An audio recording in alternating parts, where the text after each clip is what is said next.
do that right now. And I hope that it is working. Yes, it is. All right, we'll go ahead and get started.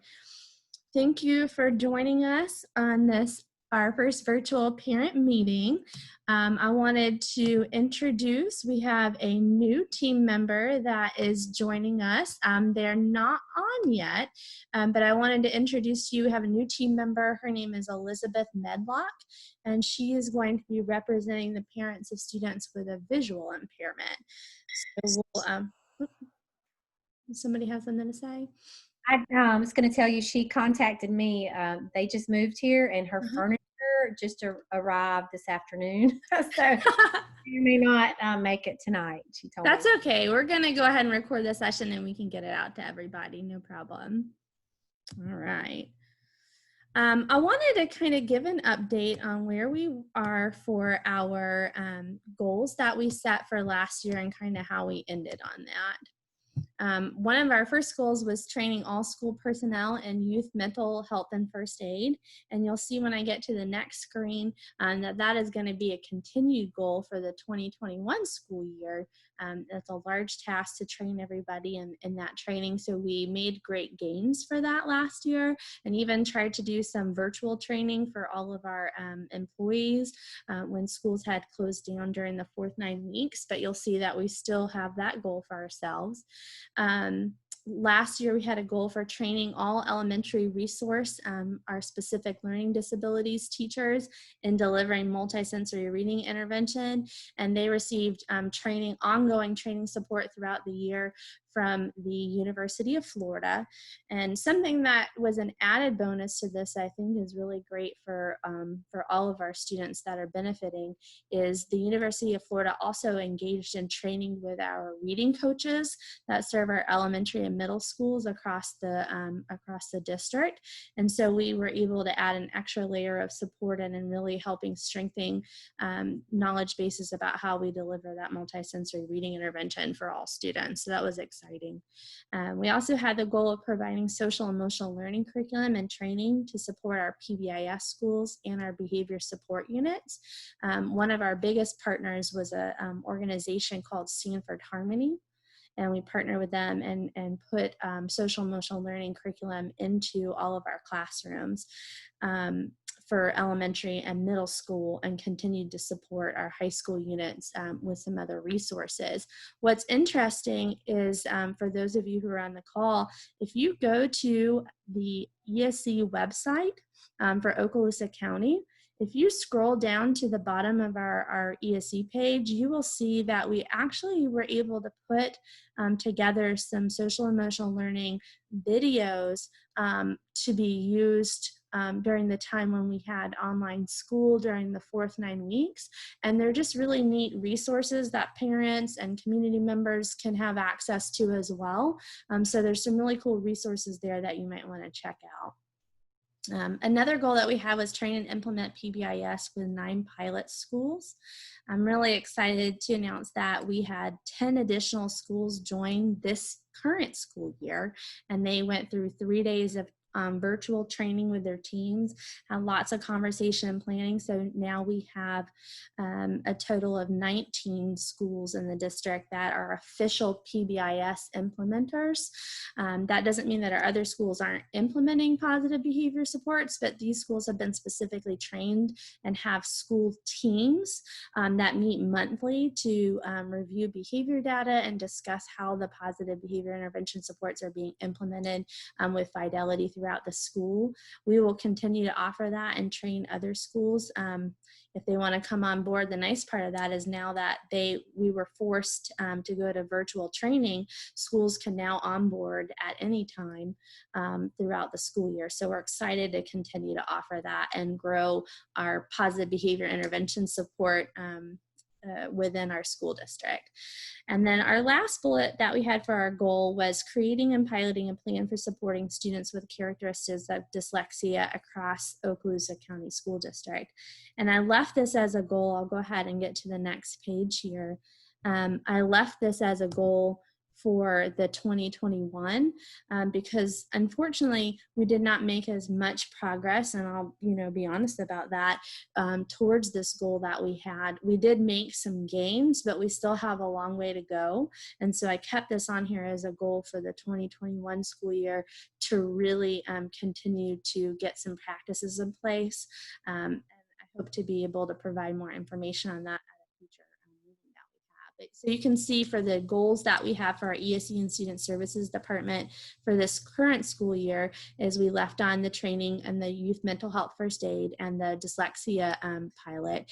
And then some new goals that we have this year that I'm really excited to tell you about is we are undergoing what I'm calling the MTSS reboot in Okaloosa County Schools. MTSS is our system that's referred to as multi-tiered system of supports. Okay, and we use that to go through and really problem solve. I apologize, let me go back. I'll get the hang of it, I apologize. To problem solve students who need academic intervention or behavioral intervention, and how are we supporting all of our students. So what we're doing is we're partnering with one of our state projects. It's called the Problem Solving Response to Intervention Project. And we are having monthly trainings that are going out to all school guidance counselors at the elementary, middle, and high school level. And we also have had several administrative team members joining us and some whole school teams that are joining us for these trainings. And so at a minimum, the guidance counselors at the school or the school counselors are typically the ones who lead the MTSF efforts at their school. And so we are pouring into them this year and really making sure we're all on the same page about how we're really looking at what we're doing for students. And we're focusing on what we refer to as a tier 1 level, which is what are we doing for all students and how do we look and analyze our data to see what we need to be putting in place at that level to really, for example, like if we have, if you look at it from a behavioral point of view, if we know that we're having issues in the cafeteria or on the bus, how are we putting in some whole school supports to kind of better support our students? If we notice that our students across first grade are really struggling with specific phonics standards, how are we pushing that down so we're making sure all students are benefiting from that? So we're really excited about that. And then obviously we are continuing to support students who were require additional intervention at the tier 2 and tier 3 support levels. Another goal that we added in here to better align with what our vision is as a parent advisory council is to increase inclusive opportunities for our exceptional students. And I'm going to tell you more about some of the work we're doing a little bit later tonight. And then you'll see another goal is to continue to implement PBIS. And this is something that we started last year and we did a lot of training with that I'll tell you about in a minute over the summer, is we're really trying to focus on trauma-based behavioral interventions. And so we've poured into training specifically our teachers who are supporting students in our emotional and behavioral disabilities program, our EBD program, our alternative placement program, but also all of our we made this training available to all teachers, gen ed and ESE alike, and we're going to continue to push that out. Does anybody want to stop and have any questions about kind of what our goals are for our ESE and Student Services Department and kind of the vision and where we're headed for the year? I don't have any questions, but we're still on the same slide. Was it supposed to change? Or? Yeah, it looked different, Melissa. If you get, I'll go back. I'll try to anyways. It's being kind of finicky. Hold on a second. They looked, maybe I should have made them different colors. Oh. If you see was the 2019-20 goals. And that one had a few different goals like the multisensory reading training and the social emotional learning support and our PBS with our 9 pilot schools. That was last year.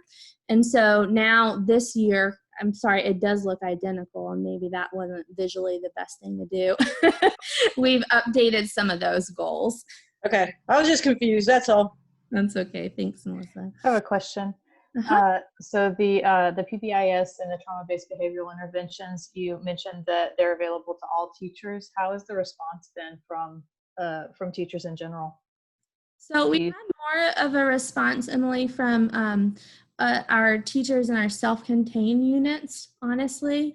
And we also had several teachers' aides who completed the training that was offered. I'm hoping, I'm going to talk to you guys a little bit more about, we have a January training date and how we can push that out even more. We also incentivize teachers, and we started with our ESE teachers and our aides by offering a financial incentive to complete that training over the summer.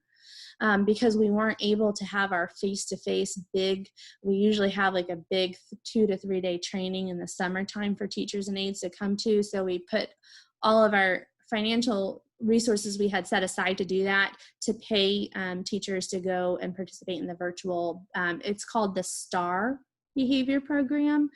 We also there's another program called TBRI, the Trust-Based or Relational Intervention program that focuses on trauma. We put that out to all teachers as well as, hey, here's a free resource for you guys to go. They were offering it for free. It's usually $200 to offer the training. They offered that for free in the spring, and we made sure we shared that with all of our teachers. I wasn't able to track that one.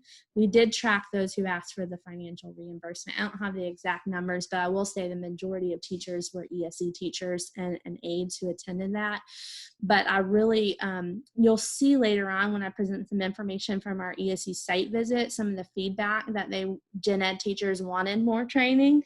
So it's funny, it was offered, but we're going to continue to offer that. We're not giving up on it. So thanks for asking that, Emily. And I do want to brainstorm some more ways to incentivize teachers to take advantage of that training. Okay. And I think another part that was hard is getting a hold of people, over the summer too, to say, those who might not have been checking their email and things of that nature. We sent it out right before schools closed down, but I know that was a really busy time. But we're going to try again. We're not done with it. Okay. I wanted to talk about some big things that we did do.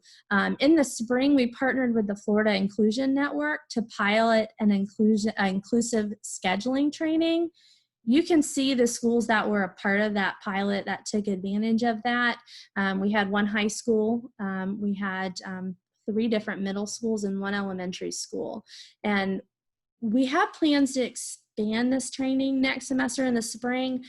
What they do is they really come in, the Florida Inclusion Network comes in and they help with scheduling for schools, and they start by scheduling ESE services and classes first and then build a schedule around that. And it's really cool.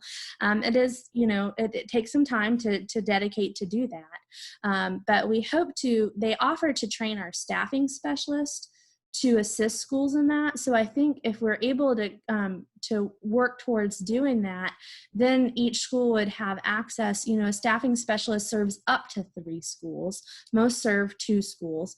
They would be able to continue to support their schools in moving towards this, our goal of having everyone go through inclusive scheduling. And so I'm excited we took some really good first steps for that last spring, even given, schools not operating face-to-face. We got to give ourselves a little bit of credit. We were able to get that pilot off the ground. We're excited about that, but we're not done. We're going to continue to push for that. We also offered over the summer some collaborative teaching trainings, and those are for teachers who participate in support facilitation for students. We don't have as many co-teaching opportunities right now. I know that's a direction that I would like to see us move towards, but for those who do a lot of support facilitation, and we do have some teachers that are doing co-teaching, we offer training to teachers on that over the summer, and we did have quite a few. You had to go with your general education peer.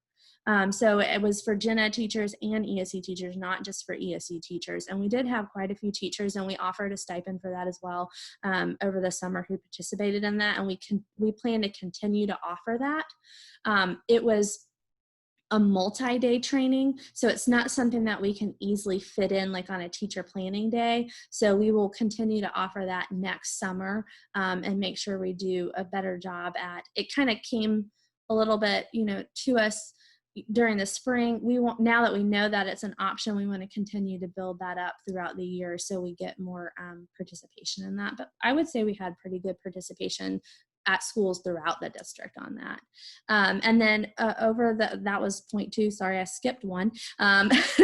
We kind of talked about that trauma-informed care and intervention and positive behavior supports. And we did a lot with that over the summer. We also incentivized when we had our first August teacher planning day. The training that we offered for all of our paraprofessionals was the STAR behavior training. And so we know that all paras were asked to participate in the STAR behavior training on their teacher planning day that they had in August. So we were excited to at least get them started, and they knew that they could continue on with that professional development. There were I believe two free modules that were part of that program. So we hope, to continue to offer that again in January.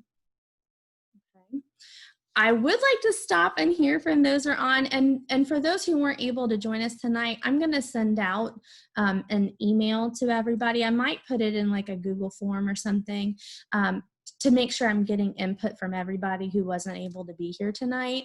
But what I would like to talk about, and you don't have to answer right now if you want to wait until I send out that survey to everybody, I would like to gather some feedback about, we do have another planning day in January, and there will be some curriculum professional development that will have to be prioritized for teachers.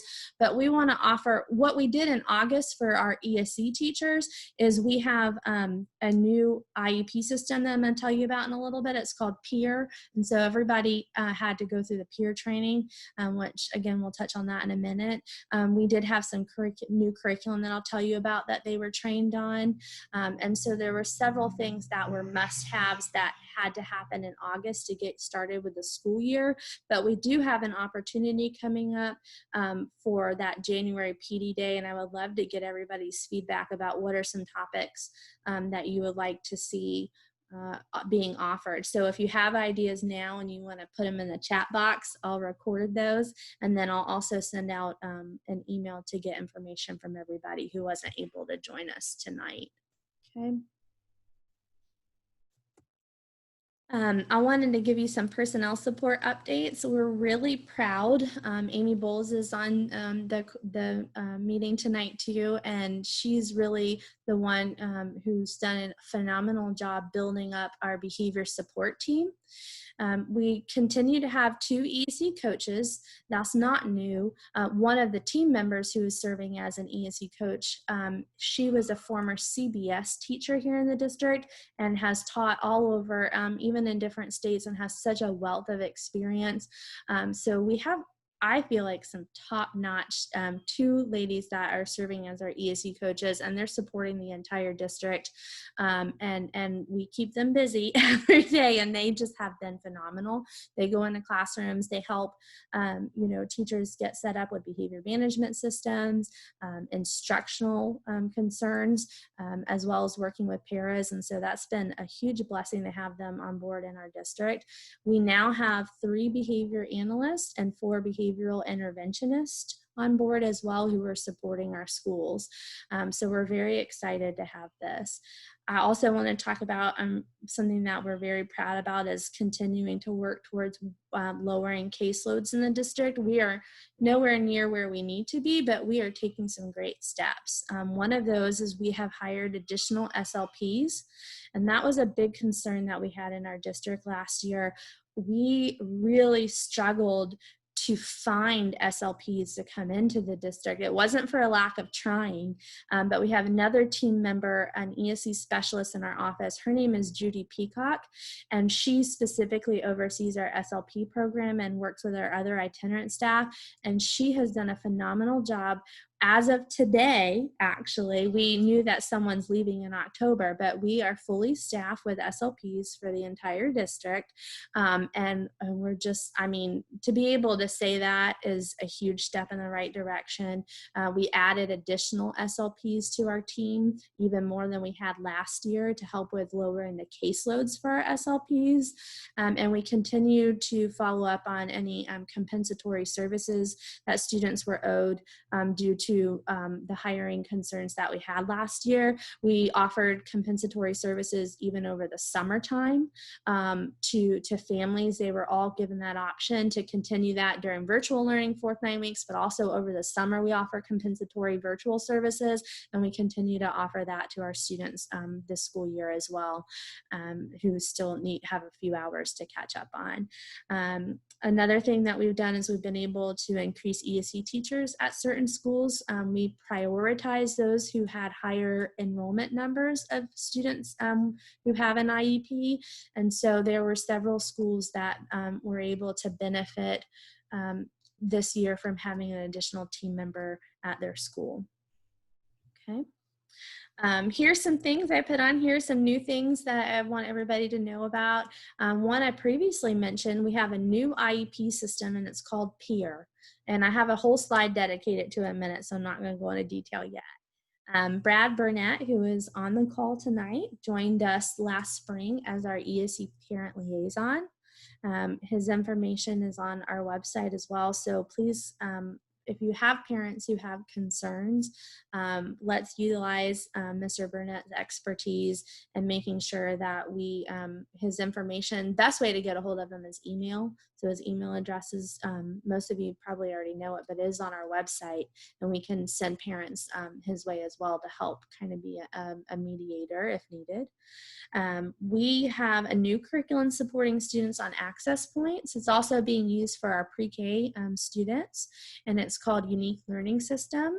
Some people call it ULS and some people call it N2Y because there's different components to the program, but we are really excited to be able to offer that across the board to all of our pre-KD teachers, all of our VE teachers, as well as our CBS teachers. It has some really great visual scheduling components in there. It has a lot of different differentiated curriculum resources that teachers can use both in the virtual platform, and it was offered to brick and mortar teachers, those who are in the classroom. So we're excited about that. Another update that we have is Riverside Elementary School is piloting an inclusion program this year where they are really have gone towards the inclusion model and providing support facilitation for their students. And so they have teachers who are pushing into the general education classrooms to provide that support facilitation to not only students who are working on access points, but also pushing in and providing services to students who typically would have been seen and served in a resource room, are now getting those supports within the classroom and not having to leave the classroom. So I'm really proud of Riverside Elementary and all the work that they've done this year, and we hope to grow that model. I know there were several middle schools that were interested, and due to having to have multiple teachers go to be online teachers, logistically, it was hard to get that off the ground at the beginning of this year, but we have other schools who are wanting to be on board with that, and we hope the success this year with Riverside will be a testament to other schools who want to join us in this movement, so we're excited about that. Let me ask you a question. We haven't met. I'm sorry. I'm Kristen Shell. I kind of dropped out for a while, but I feel like I need to stay involved. But when you talk, that's wonderful that Riverside's doing that. That's exactly what I had hoped. And y'all have come so far since last time I was at a meeting. So fantastic. Good job. I don't know who's responsible, but that's wonderful. Yeah, I mean, that is really good news compared to where you were like a year ago. But, if Riverside is successful at their pilot, what I would hope to hear y'all say is that's what everybody's going to do. And it's going to be mandatory. Yeah. Not an option. One thing I'm noticing here, we've been in 3 schools now. My oldest is at Ruckle. My youngest is at Lewis, but we were also at Edge. There's a big difference in schools. Big difference. That shouldn't be. That really shouldn't be. Should be, standardized as much as you can get it. So if you do these pilots and you're successful and work towards making that happen everywhere, making it a policy for the district. That's just wonderful. I don't mean to sound critical. I'm so happy to hear that. I kind of feel like I'm the voice for I call them the lost boys. I don't know, the boys that are in between. They're not needing to be in the special units, and they're not doing okay in the regular class either. So this is what they need, you know. Well, we're very excited to continue these efforts across the district. And there's even more things that we have planned going forward, even in next year, that I don't have time to share tonight. But at the next meeting, I'll tell you about some things that have to start with the planning purposes now at the beginning of the year. So by the next year, we've already got them put in place. And so I'll have some more updates. But thank you for your support. I appreciate that. And that's definitely the direction that the district wants to move in. So thank you. See if I can get Dr. Willis-Doxsee, what are your thoughts as far as extending the pilot program to the district? I mean, do you have a best case scenario timeline and a probably more accurate timeline? What are your thoughts? So right now it hasn't been, mandated that, all schools go to, I guess, maybe jump in as fast as Riverside has this year, because they really have said we're committing and going all in, and that's awesome.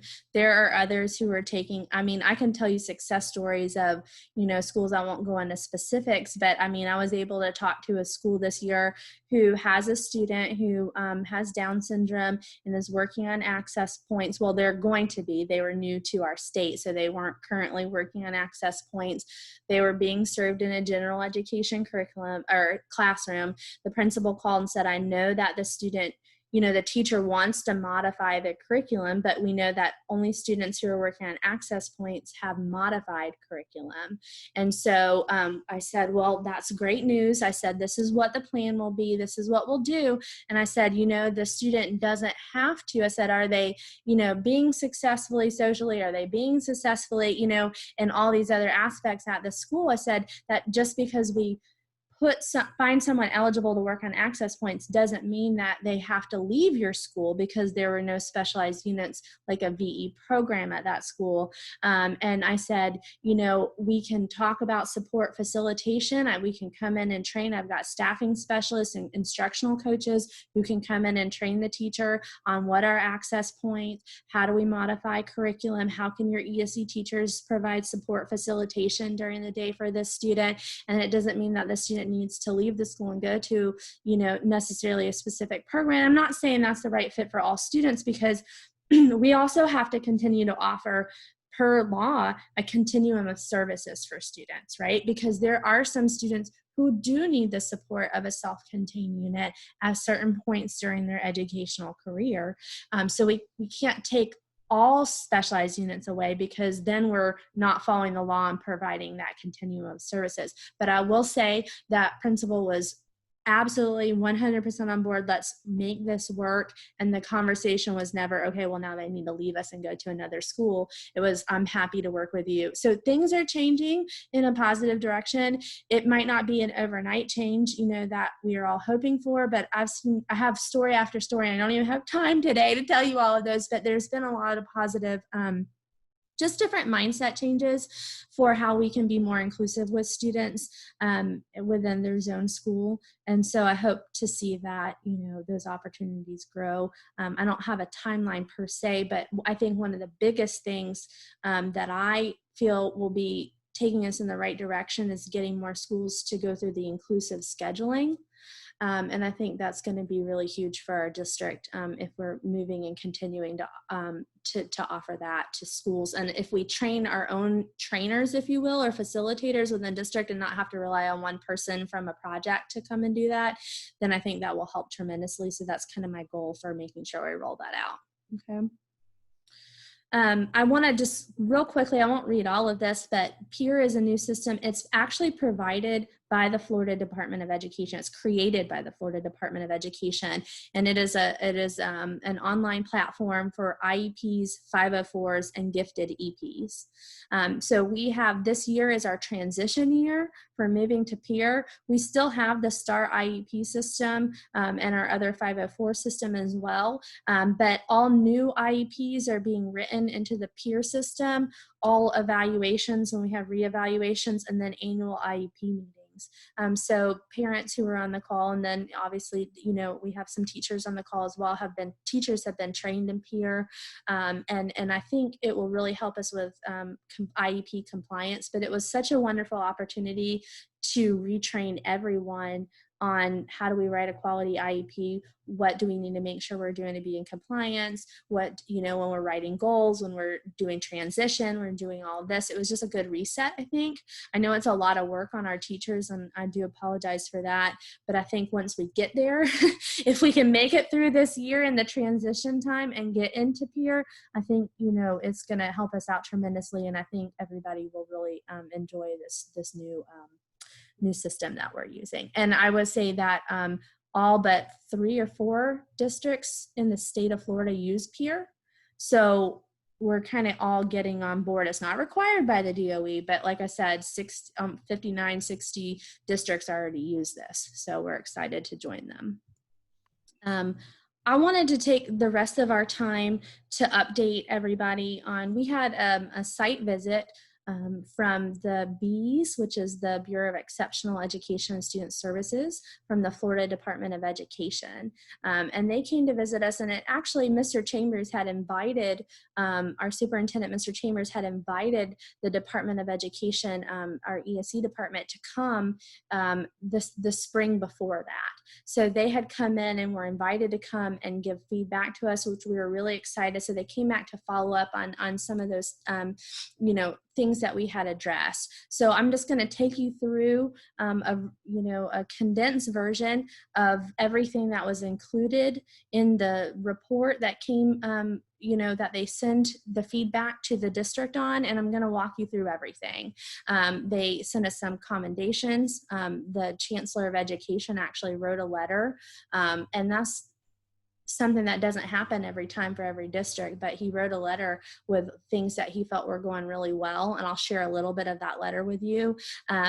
I will go over the areas of focus that when the department came, these were the 4 areas that they were looking at that you see on the screen. And then also they've conducted some focus groups, and we'll go through those focus groups and share some highlights from those. Okay. Some of the commendations that were in the letter talked about some great things that are happening in our district. One of those is our graduation rate for students with disabilities. And so our graduation rate is well above the state target. And obviously we want to strive to 100%, like that is 100% our goal, but that is something that we're doing well, is making sure that we're increasing our graduation rate. And we've got a lot of plans, which unfortunately I don't have time to talk about, but next time if people are interested, we have a lot of great things going on with transition and graduation here. We have an awesome team put together who's focusing on that, and I'd love to share that at a next call. The district's dropout rate was well below the state's target. Obviously, we want a 0% dropout rate is our goal, but that was something that was included in the letter. They commended us on having and getting our ESE Parent Advisory Council and kind of expanding who's a part of that, because our goal is, and we still have, if you know anybody, a spot for a parent of a hospital homebound child, which I actually have been talking to a lot of parents. So I need to start recruiting for that, because I've been talking to a lot of hospital homebound parents recently. Also a parent of a student with a traumatic brain injury. Other than that, those are the only 2 empty spots that we still have on our team. And so we feel like we're able to gather information to represent the majority of our students in our district, which is really cool. During the 2019-20 school year, we've shared this last year at an ESE parent advisory meeting, how much money that the district put in to increase the amount of ESE staff and personnel that we had. And so that was something that they were really excited that we had done, as well as Mr. Chambers and listening tours that he did 2 years ago, last year. And I know that that will continue again this year. And we really do want to get information and feedback from parents. And we've done that with our school psychologists, our staffing specialists, our SLPs. We're having the listening tour, if you will, and inviting different subgroups to come in and really trying to make some changes based off of the feedback that we're getting from not only our parents, but also our employees as well. And then they were excited that we are going to the peer system this year. So there's 4 different categories. I'd like to ask that you guys who are on the call, and then anybody who's listening to this back after it's been recorded, I'd like you guys to think on the next 4 slides. I'd like to get some feedback on, I'm going to share, these are the areas that we focused on during the site visit, but I'd also like, you'll see what our plan of action is, but if you have feedback on some other ideas and steps that the district can take towards our goals in the 4 areas that we're working on, please, there'll be a time in a minute after we get through the next 4 slides to talk about that. And then if you're listening to a recording, please email me your thoughts and ideas that you have to make some positive steps forward. So the first area, which is our Parent Advisory Council group's goal, is really focusing on that inclusion, goes right along with how the state monitors each district's least restrictive environment data that has to be submitted to the state. And it actually will be submitted in October, and it gets submitted again in the spring where they're checking on that. Our goal is to get back up to a minimum of 85%. We've been there before, but for the last year, 2019-20, our rate had dropped down to 79.7% of students. And this right now is this data, how it gets reported. There's also data that gets reported for students who are younger than this, but what they were specifically focusing on, and Emily, because you know I'm right there with you, but we're gonna get it. We're gonna get. I want to ask you about that later, please. Yeah, we're gonna make some positive steps there, Emily. We need our own little subgroup for that. Anyway, we had gone down to 79.7, which is still, it's not horrible, but it's not where we want to be by any means. But that's for students aged 6 to 21 who are served in a regular class placement 80% or more of the day. So that's where we were last year. I firmly believe that our rates will be higher for this next school year. What kind of threw us for a loop is kind of how we're going to be reporting some of our students who have gone online. You know, that's going to be an interesting twist in this, equation that we have. But here's our plan of action. Here's what we like to do. We're going to continue professional development on best practices for inclusion. And that was one of the things that we stopped and I asked for you guys to think about if you have it now and put it in the chat box or email me when I send out a survey, is what other ideas do you have? We really are working on the professional development that we're offering in the district. And Melissa Zhangma, I know you're on here too, and Peggy, you guys will be great resources to kind of say, okay, what are we missing? Like, what do we still need? What do we want for that PD? Because we do have a barrier of limited professional development time with teachers and opportunities.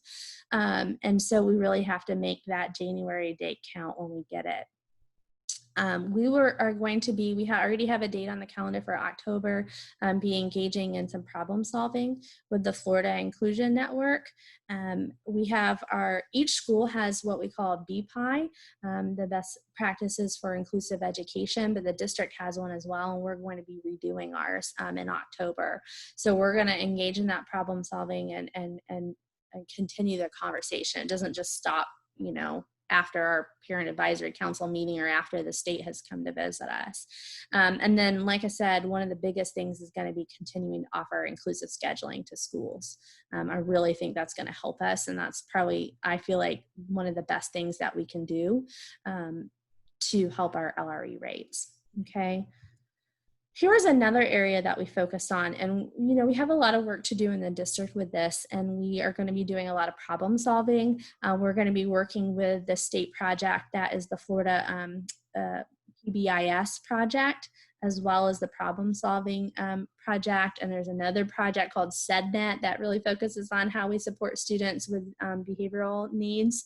But here's the goal: increase the implementation of positive behavior interventions and supports, and reduce the number of suspensions for students with disabilities whose race is Black. That was specifically where our problem is currently. And I had put on a different slide, but the data that gets reported are for students with disabilities, and they look at different ethnic groups who have been suspended. Really, ours is not really expulsions, it's suspensions for greater than 10 days.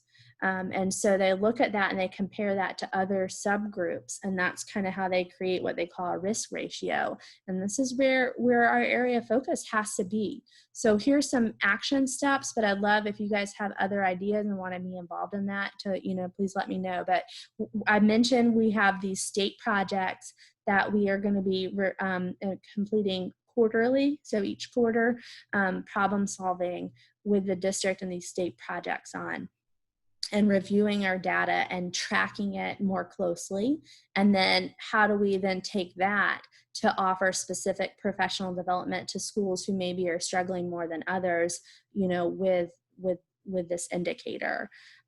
We are increasing the number of schools implementing PBIS. We had huge success with, I'm gonna give a shout out to Walker Elementary School. Their behavior data was transformed when they started implementing PBIS last year. I'm not saying that we're anywhere near perfect. I know we still have some work to do, but I will say as a whole, they saw a lot of success in their classrooms with that. We're going to be conducting equity profiles at schools, and what that really means is we're going to break down school data and we're going to look at it by different racial subgroups. For our students with disabilities, we're just going to break it down even more and have some specific problem solving meetings with schools who maybe their data is a little higher than others, and do some more targeted support. So that's our plan as a district. If you have other ideas, would love to hear them. One thing that we're doing with Richburg is because we had our meeting for the PBIS over the summer, and we reviewed all of our data and everything. And one thing we realized was a lot of our referrals that were coming in were because it was the same student, but there was multiple people having to write the referral because there's multiple people involved. And in that case, that meant that student was put in multiple times. So that one student who was of African American race or Hispanic race was showing more because so many people were having to write the referral.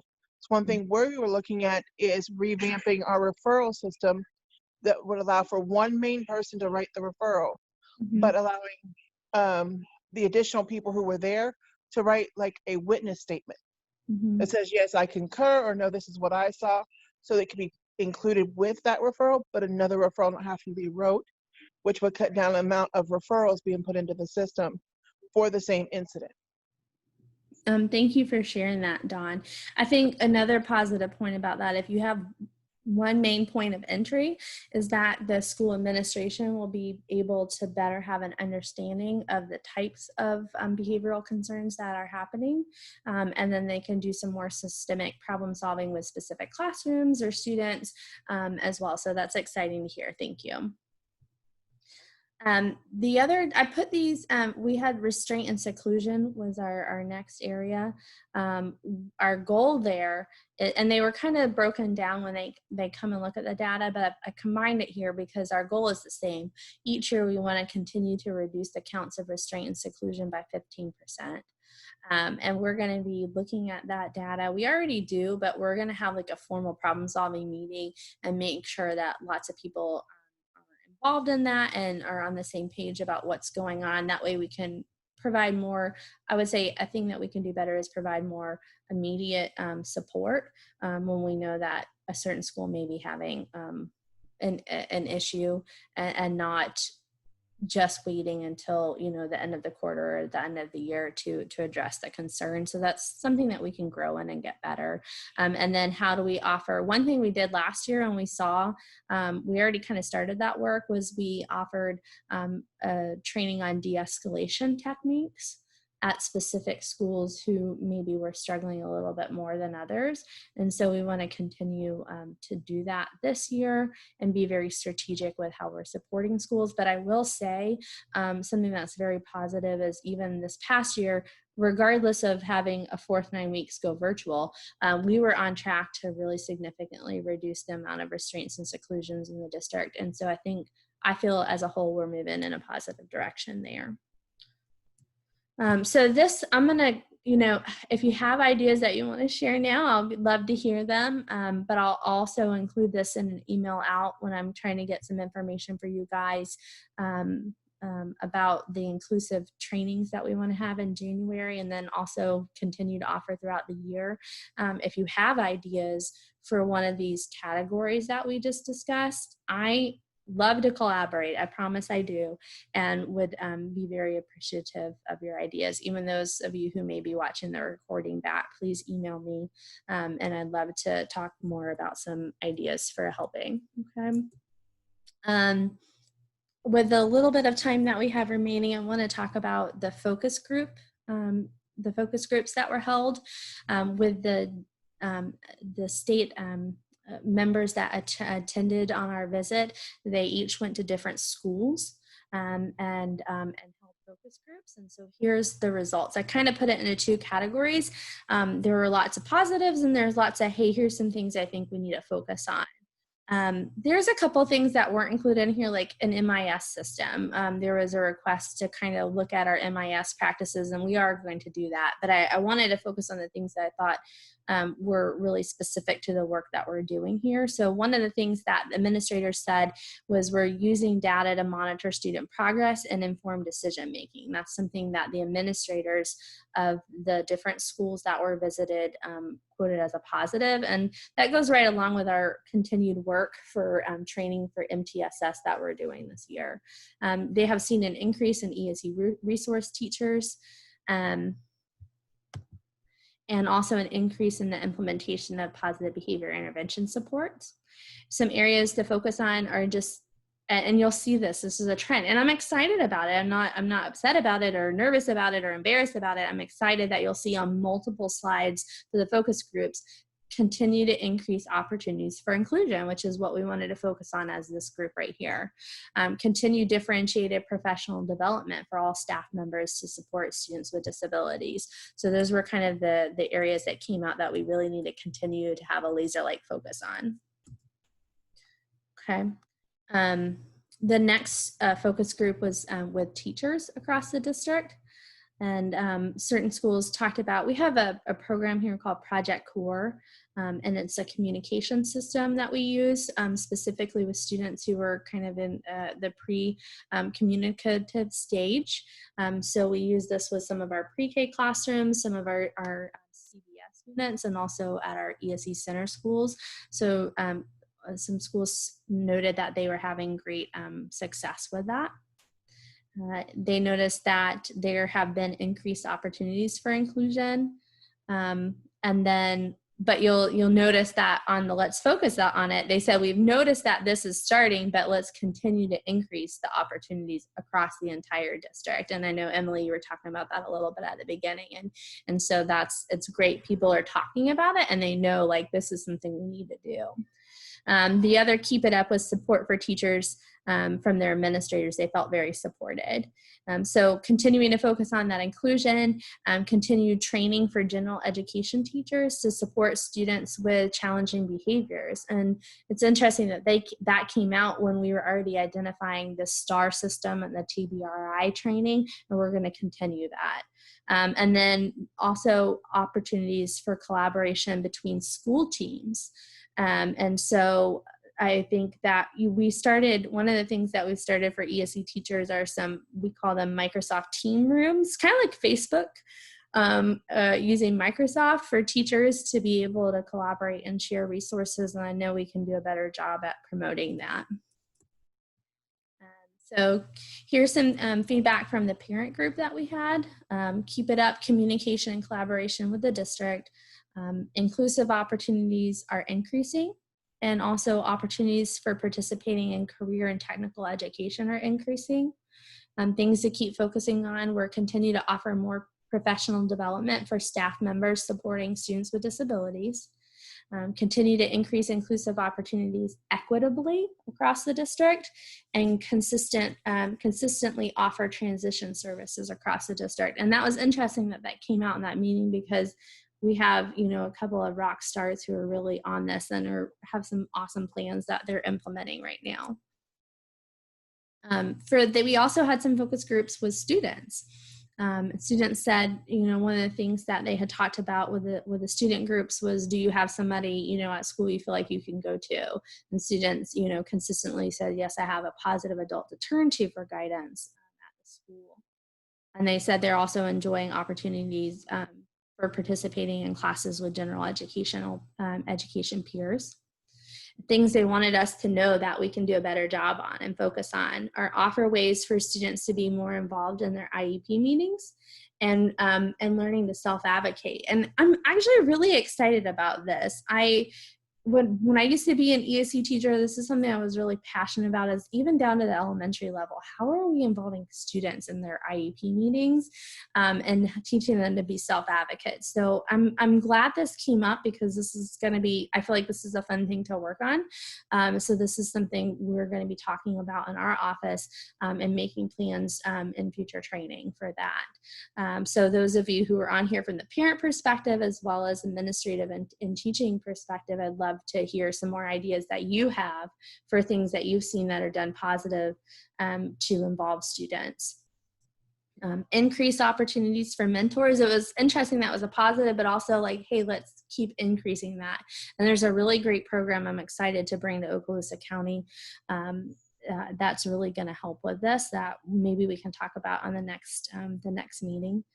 Increased support for transition to high school and meeting post-secondary goals. That was something that came out in some of the middle school and high school groups that they had interviews with. And so maybe again at the next meeting we can focus more on, hey, what's going on with transition in our county and post-secondary goals. For the focus group that we have with school support teams, that could include paraprofessionals, staffing specialists, SLPs, school psychologists. They had noted that there is an increase in the use of multi-tiered system of supports, that we're having an increase in the amount of mental health supports that are offered to students in our district, and then increased collaboration with instructional coaches. This is really neat, because at the very beginning of the call, if you'll remember, we talked about we had the University of Florida also pouring into our reading coaches. So I thought that was really neat. Plus we have our 2 ESE coaches as well. Things to continue to focus on would be increasing professional development opportunities for paraprofessionals. And I agree that's something that we can do a better job with. And then increase opportunities for joint training for general education teachers and special education teachers, for them to be able to have opportunities to go to trainings together. And we started that work this summer when we offered that collaborative teaching training for both gen ed and ESE teaching partners. And we'll continue to do that. So I am going to stop sharing my screen there.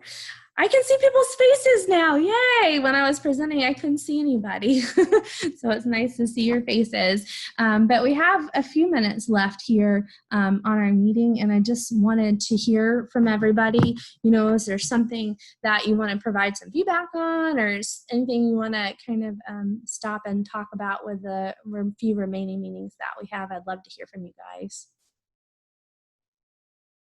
Anybody? Brad, you want to say some words of wisdom? Oh, Emily, go ahead. Sorry, I had 2 questions. First, I was wondering if implementing the peer system is helping with the accuracy of matrix scores that have been an issue in the past. And second, I was wondering if you could speak a moment about pre-K. Yeah, inclusion. I really do feel like we're going to have better results here with filling out the matrix. We also, in the spring, right before we had to go to a virtual environment during the 4th 9 weeks, we actually started doing some retraining on the matrix itself. There's a 3-hour training, and we retrained all of our staffing specialists across the district and everybody came to the matrix training. But we also offer that up to teachers. And so that's something, when everybody got trained on the peer system, that's part of the peer training. It doesn't go in depth like the 3-hour training did, but it definitely touches on that. And that's something I would like to continue to offer. And maybe we can find more ways to do it virtually so more teachers can participate. I actually think that having to find more virtual options for meetings and trainings, we've had greater parent participation in IEP meetings than we ever have now that we're offering virtual IEP meetings, and we're continuing to do that into this school year. And just that's always an option for a parent now, which is even great for me because I have, multiple students with IEPs, and it's hard for me to leave Niceville and go all the way to Crestview to get to an IEP meeting. So I have my first virtual IEP meeting. I hope it's still on my Outlook calendar so I don't forget to go. I'm sure they know how to find me if I forget to log in, but I'm going to do my first virtual IEP meeting for one of my own kiddos. And so I'm excited about that. Let me talk about some things real fast that we've done for pre-K. Emily, I know we're not where we want to be when it comes to fostering greater inclusion opportunities in our pre-K programs, but let me tell you about some really cool things that we did do this year. We have the peer system, that even our pre-K teachers are moving to for their IEPs. We have increased the requirement for progress reports to go out to parents. They were providing at a minimum, like the official progress reports at the end of each semester. Now that is gone back to be in line with all of our students, K-12, where even pre-K students are getting their progress reports sent home towards their goals quarterly, minimally. I didn't even know that was, something that was going on in the district, so there's different things you learn as you're going along. So that's something that we've added. You should look up, there's a program that we invested in for all of our pre-KD classrooms. It's called MetaPlay. And it's a really interesting intervention for students who have, communication needs, behavioral needs, that social, the social emotional needs. And so we have invested in that program for all of our classrooms. We had done a 1-hour overview training for everybody, but in January, the kits are just now coming in. They were on back order. So we plan to do like a reboot of that in January when we had that professional development day for our pre-K teachers, and the aides will be trained on that as well. So we plan to do a more in-depth training on that, but that's a new program that we're offering, like an early intervention piece that I'm really excited about. We added the ULS, the Unique Learning System curriculum, as an additional curriculum resource for all of our teachers. There's another program that we have, it's called Basics. It's by the curriculum company called TeachTown. And it's an online program that reinforces not only social skills, but those pre-academic and academic skills. And so we're giving more tools and resources into our teachers and trying to increase, the amount of training that we're offering. Those are some steps that we've taken, in the past even few months alone. I know that the conversation of how do we find more ways to have inclusion in our pre-K is really, it comes down to really kind of a complete overhaul of how we're doing things. And I know we're not there yet, but those are ongoing conversations that are being had of how are we going to move, further in the right direction. I've been reaching out to other districts as well over the past several months and saying, what are you doing in Pinellas County? What are you doing in Walton County? What are you doing in these different counties? And trying to gather more information to take to our senior level teams to, it's not a forgotten cause. I'll say that. We're doing the best we can right now to put some resources into what we are offering and finding new tools to support those units better. But then, that's our big picture, is how do we really increase our inclusion rates for our pre-K program that we offer. Yep. Anybody else? I know we're kind of coming to the end right now. It's 6:30, but I'll stay on for a minute if anybody else has, a question or a comment. Brad, you want to say hello to everybody? Tell them that you're here. Hello, everyone. Happy to be a part of the district now. Plenty of resources for families. I've got speaking acronyms, so anything from LRE to FERPA to whatever you need to discuss, I'm here to help you with. That same goes for teachers as well. I'm both sides mediator, I guess you would say.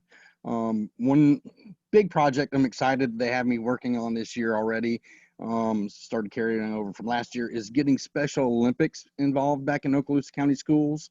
If you didn't know, Special Olympics started in Florida in Okaloosa County. It was the 3rd place nationally for it to get started. So, you know, Okaloosa County is the home of Special Olympics.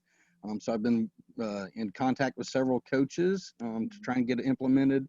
They have a young athletes program, a young elites program, and go up from there into a total high school program of inclusion with classes and all kinds of stuff. So Melissa, expect email from me or phone call. I'll be getting up with you soon. But I'm really excited about that project. It's just another opportunity for our kids to get out and have something to do. So Good. Anybody's got any questions, please call me, email me. I'm available. Brad, Kylie Bush helped to get young athletes into STEM probably 2 years ago. She'd probably be a good resource to reach out to as well. Awesome. Her Thanks. name's Kylie Bush. Kylie Bush. Thank you. Mr. Bradburn and I are working on some top secret, really cool, fun things too that maybe after tomorrow or the next day we can. I mean, didn't work out, Brad. I'm sorry. I'm working on it. But we're working on some fun projects too that we hope to roll out to everybody in the next couple weeks. So. I just have a quick question. Yeah. What is the philosophy on the parents that are here or the district maybe? If I'm having a Zoom meeting with a parent, but there's students at school, does the student come sit with me during the meeting, or how does that work? If they want to be a part of their IEP meeting? Like if they're 14 or older, yes. Yeah, absolutely. Just bring them right into the meeting and they can join you for the IEP meeting. If they're somewhere else in the school and they had access, if you're doing it via Zoom and they wanted to step to the back of their classroom and put their headsets on, I know that might not be the best, scenario, but if there was another place, they could either join you on campus or find another quiet spot, go to the meeting and join you virtually as well. Okay. I just wanted to make sure that that was okay. They weren't with their parent, but they're in the meeting. Yeah, no, I love it. I think that's a great idea. We want to increase opportunities for students to participate. Right. So, all right. Anything else? I appreciate you guys. I know that Heather goofed again with the email that I thought I had created the most up-to-date email group, and evidently I must have not hit the save button or something, because I know I went through and updated everybody's email, but I'll do that again tomorrow. I was able to track everybody's email down at the last minute. Thank you, Emily, for keeping me on my toes and telling me I made a big mistake. And then I sent emails out, but again, this is being recorded. I'm going to shut the recording off in a second and I'll send it out and make sure I have ways for people to participate, even though they might not have been able to join us today. And then we can, moving forward, kind of talk about, maybe in that email, I'll ask you, what are your ideas for moving forward with a virtual format? I know for tonight, we kept it with just our core membership team. Do we want to continue to do that and then offer the recording? Do we want to kind of open our virtual setting up to, to everyone else? I'm going to kind of get some feedback from you guys on how, in case we need to continue to meet virtually, how to best do that. So I appreciate y'all joining us and taking the time out tonight to be a part of this.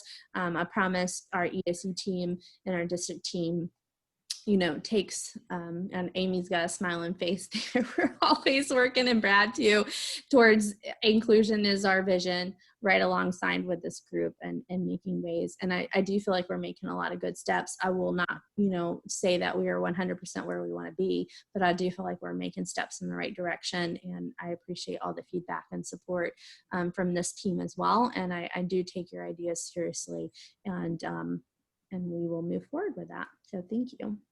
All right. Y'all have a really good night, and I will, the next meeting date is on the website. I apologize, I don't have it right in front of me right now, but I'll send out an email address with everybody on the email chain about that when I send out the survey to get more information for people. So thank you guys. Have a nice night. Thank you.